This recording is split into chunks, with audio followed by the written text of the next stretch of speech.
أهلا بيك في أول درس في كورس القراءة للمستوى المبتدئ. الكورس ده دوره إنه يمرنك على القراءة والتحدث وكمان الجرامر، وهتطلع بيه بحصيلة لغوية محترمة جدا أنت بنفسك هتتفاجئ بيها. الكورس ده زي ما قلت في حلقة المقدمة الخاصة بيه، وهكرر تاني بفضل الله مش هتلاقي زيه حتى لو دفعت فلوس أو حتى لو رحت الأفضل المعاهد، وأنا هثبت لك ده في خلال الكورس وأنت هتشوف وتحكم بنفسك.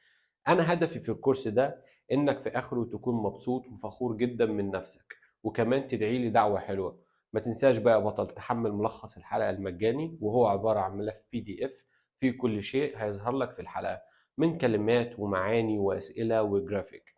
اللينك تحت هسيبهولك في وصف الفيديو أو في أول تعليق. وتعال عشان نبدأ بس بعد الانترو.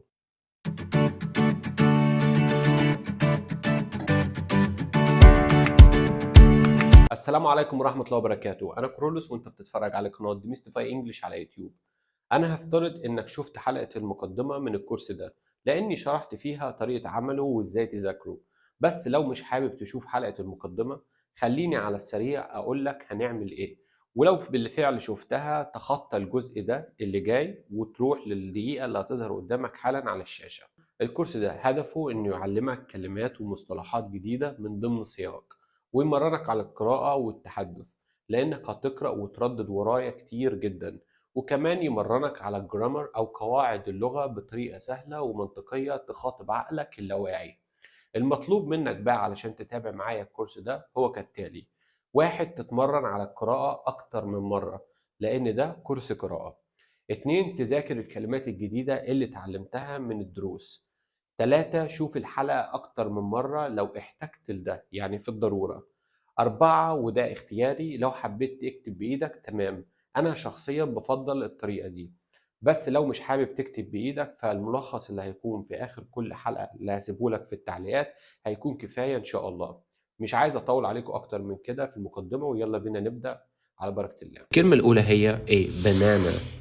بنانا يعني موزة. ولو بتسأل نفسك ليه حطينا حرف A قبل الكلمة بالشكل ده، يا ريت تشوف الحلقة التانية من كورس القواعد. بس سريعا كده، دي أداة بنحطها قبل الاسم المفرد، يعني لما أحب أقول ولد واحد بس، بنت واحدة، موزة واحدة، وهكذا، لازم أحط أداة قبلها تعرفني إنها مفرد، والأداة دي بقى هي حرف ال A. خد بالك أحيانا بيكون A وأحيانا بيكون an.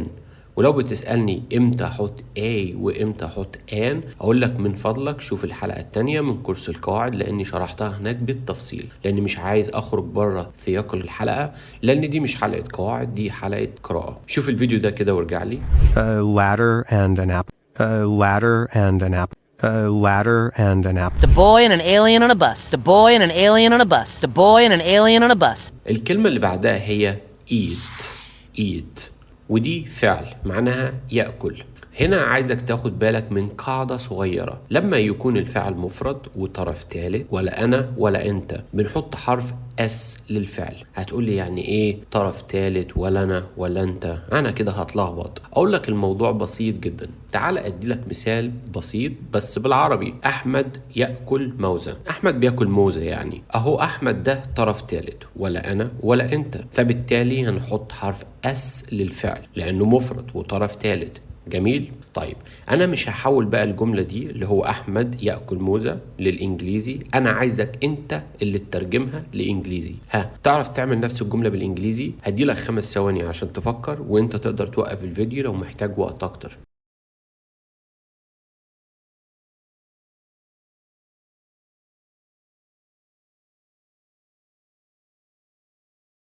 طب جميل، احنا قلنا بنضيف حرف S للفعل، فالجملة هتكون كده: أحمد eats a banana.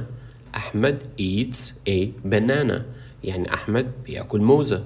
وطبعا بياكل موزة واحدة بس، لأني حطيت الأداة اللي بتعرفني إن بياكل موزة واحدة بس. الأداة دي زي ما قلنا هي حرف ال A. شوف الفيديو ده كده. He plays there. He plays there. He plays there. And she cooks too. And she cooks too. And she cooks too.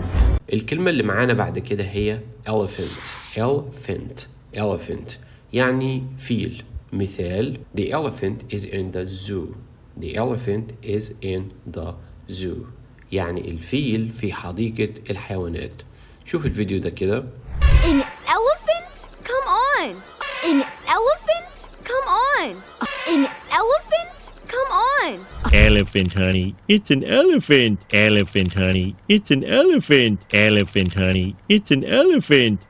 الكلمة اللي معانا بعد كده هي fur fur fur fur. خد بالك من النطق، بننطقها كده fur fur، ودي معناها فرو الحيوان اللي بيغطي جلده، وأي فرو كمان ممكن نقول عليه fur، زي مثلا الفرو اللي بيكون في الهدوم زي الجواكت وهكذا. مثال: My cat has soft fur.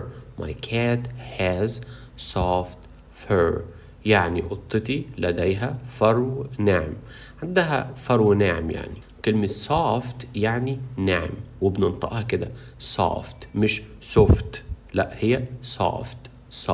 وعلى فكرة هتظهر معانا في القصة بعد شوية.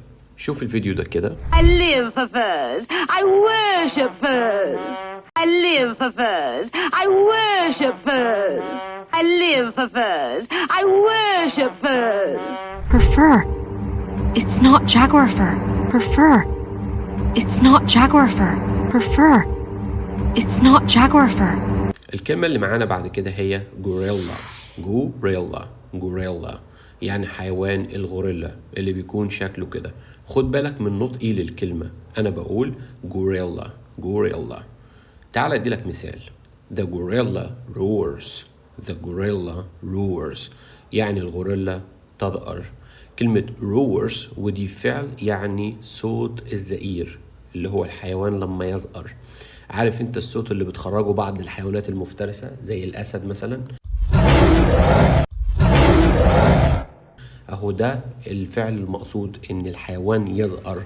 وطبعا حطينا حرف اس للفعل لاننا بنتكلم عن غوريلا واحدة بس، واحنا قلنا بنضيف اس للفعل لما يكون مفرد. شوف الفيديو ده كده. Gorilla Squadron, Gorilla Island 6. Gorilla Squadron, Gorilla Island 6. Gorilla Squadron, Gorilla Island 6.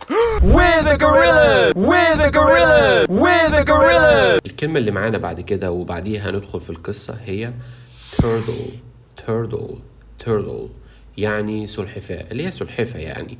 مثال: The turtle is slow. The turtle is slow يعني السلحفاة بطيئة. كلمة slow يعني بطيء. تعال بقى ندخل في القصة. She goes to the zoo. She sees a lion. The lion roars. She sees an elephant. The elephant has a long trunk. She sees a turtle. The turtle is slow. She sees a rabbit. The rabbit has soft fur. She sees a gorilla. The gorilla is eating a banana. She goes to the zoo. She sees a lion. The lion roars. She sees an elephant. The elephant has a long trunk. She sees a turtle. The turtle is slow. She sees a rabbit. The rabbit has soft fur. She sees a gorilla. The gorilla is eating a banana. She goes to the zoo. She sees a lion. The lion roars.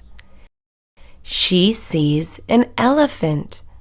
The elephant has a long trunk. She sees a turtle. The turtle is slow. She sees a rabbit. The rabbit has soft fur. She sees a gorilla. The gorilla is eating a banana. طيب احنا وصلنا لنهاية الحلقة. ما تنساش تحمل ملف PDF علشان تذاكر منه وتحل الأسئلة اللي فيه. على فكرة أنا متأكد إنك كنت فاهم كل حاجة، ولو عندك أي سؤال أو أي استفسار سيبهولي تحت في الكومنتات وأنا هرد عليكم إن شاء الله. شكرا جدا للمشاهدة وأشوفكم الحلقة جديدة. السلام عليكم ورحمة الله وبركاته.